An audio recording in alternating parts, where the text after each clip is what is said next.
The year was 2004. The place was the FMC, Federal Medical Center in Springfield.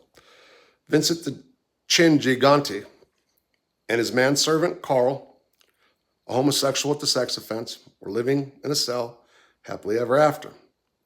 Carl would take care of the Chin, which included wiping his bottom. And then one day, a nightmare took place. A member of the Dirty White Boys prison gang ended up in their cell, and for a very short period of time, things went along great. Then the Chin acted out. And the Dirty White Boy began extorting the Chin. When word got out to the other Italians in the hospital, in the FMC, they approached said Dirty White Boy, and he extorted one of them.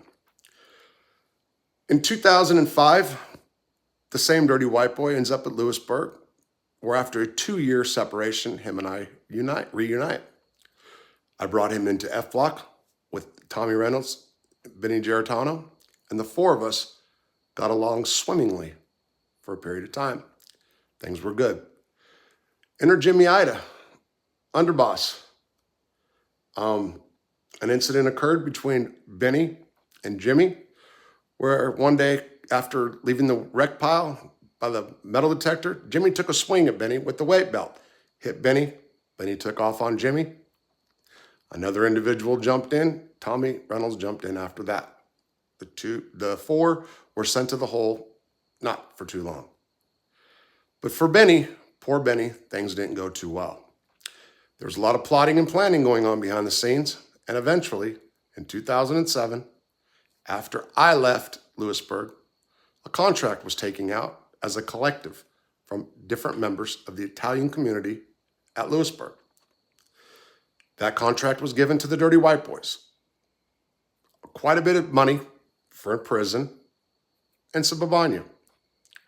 The contract was fulfilled.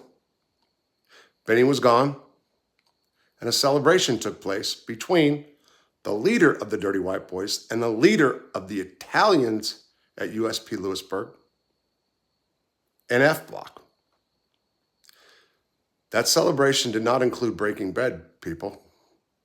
It included breaking babanya.